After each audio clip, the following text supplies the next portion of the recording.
So we get to meet Doug Forcett in this episode. It starts right off with that, which is actually kind of felt exciting. The excitement dies down fairly quickly though when we see how Doug is living. Doug has created an existence that is barely living, and all to make sure that he can earn enough points to make it to the good place. It was fun that Michael and Janet were viewing him as a celebrity, but you know what they say, never meet your heroes. That's what they say.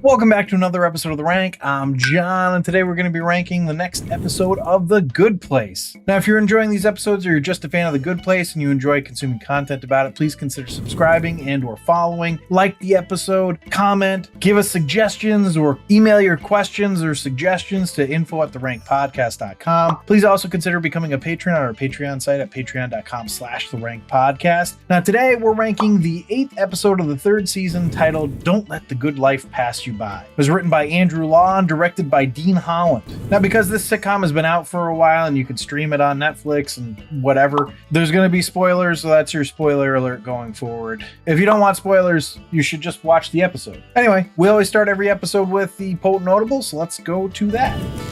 Potent Notables.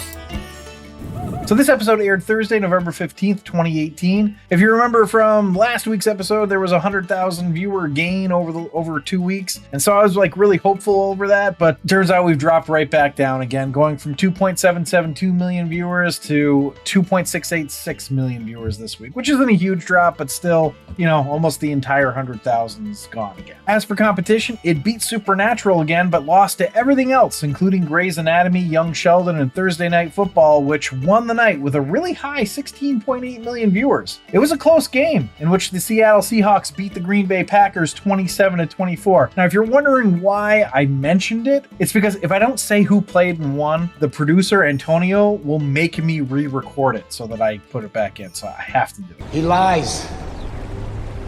Now, Doug Forcett is in this episode, and he calls a dead snail he/she, so he/she, right? But it was not from uncertainty. Almost all species of snails are hermaphroditic. They have both male and female reproductive systems. So Doug's house was also used as the cottage that the Pearsons owned on This Is Us. Now, the last thing with Doug Forcett, Michael McKean was the guest star who played him in this episode. And of course, Michael has been around for a long time and has done a lot of TV and movie comedies. But how did he get on The Good Place? Well, they called and asked for him specifically. Why? Well, in his words, quote, just because I've got comedy chops and I've been doing it a long time. And I'm not a complete disaster to work with generally. I say generally, end quote. But of the show, he said, quote, their main cast is so strong. I remember doing a play at the Taper and Will Harper, Chidi, came up to me. I'd worked with him in All the Way in Cambridge, then New York. He said, I just did a pilot. A mistake people make when they try celestial satire like this is they go Clarence the Angel. But that's not what this show is. It's really a show about systems, how they keep rebooting and reinventing the town. It never doesn't make sense. And without preaching to us, it keeps letting us see different angles on realities we are faced with. It's compelling in a really comic way,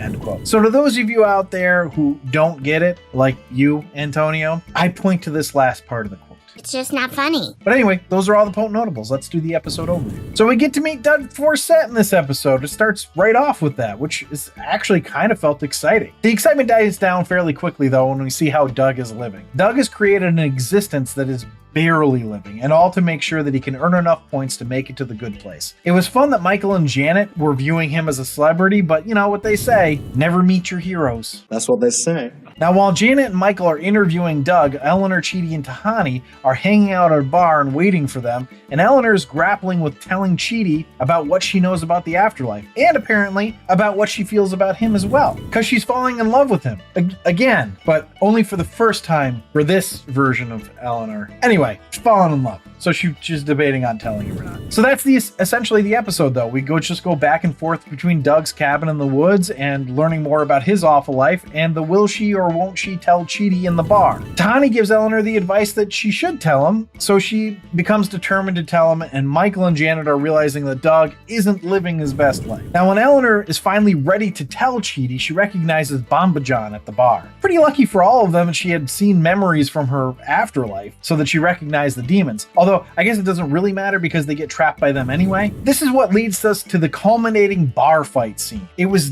definitely cute / cool that Janet kicks everyone's ass, but it also felt a little, I don't know, like maybe it went on too long. I did enjoy that Jason helps Janet and Janet is just so happy that he did. I also enjoyed that Michael tried to take a share of the credit for beating the demons and that none of them would let him. The surprise though is that the end of the episode has our erstwhile team dying again and going to Janet's void. Or, well, more correctly, dying because they're going to Janet's void. But that's basically the whole episode, so let's see how it ranked. Oh, wait. So the rank is where I rank the episode based on 5 categories: story, acting, dialogue, episode coherence, and character relatability.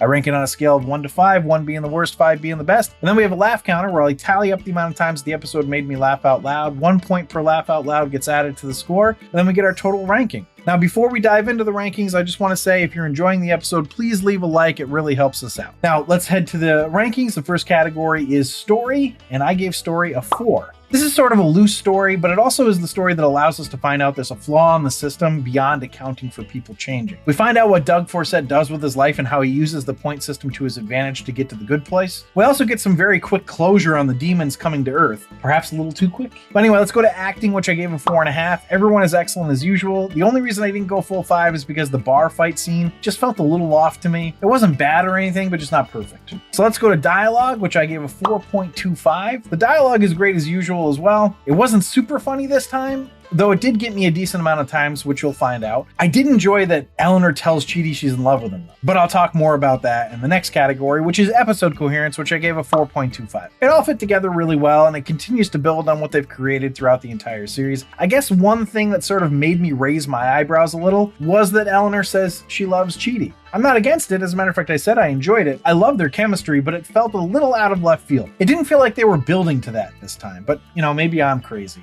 You tell me in the comments. Did you see it coming when you first watched it? Anyway, I didn't take it down huge for that. The other one, which I took it down more for, was the idea that Janet got her powers back by being in the doorway a little. Because when she went to Earth the first time here, she just immediately lost all her powers. But now she hangs on to them for a little bit. Again, it's not huge, but it's a coherent slip for the series in my opinion. All right, let's go to the next category, which is character relatability. I gave that a 3. Poor Doug. I suppose I can relate to the way he is, but doesn't the kid on the bike present more of a dilemma? Like, doesn't helping a sociopath not earn you points? Like, you wouldn't want him to be happy. What if he told you to kill someone? Anyway, it's such a sort of esoteric and broad episode that there isn't much to relate to, but it wasn't unrelated. That's all the ranking categories, so that gets us to the laugh counter. And it wasn't great rankings, wasn't bad, so a decent laugh counter will definitely keep it in the top 3 categories. And it was a decent laugh counter. I got 13. So this puts the episode total at a 33, which means it's I'd watch it again. This puts the series average at a 38.3, which is in the Holy Grail. So it remains in the Holy Grail. So thanks for listening and or watching. If you'd like to see a list of our episode and series rankings, you can see that on our website at therankpodcast.com. Remember to subscribe, review, and comment, and please consider supporting us on our Patreon site at patreon.com/therankpodcast, where you can get access to all of our archived episodes. Also, if you're enjoying the episodes, or if you're enjoying this episode specifically, please hit that like button so that it helps us spread the channel. Anyway, I'll leave you with this. Why didn't Michael and Janet stop to smell Doug's roses? Because they knew exactly what he watered them with. Wow, that was quantifiably funny.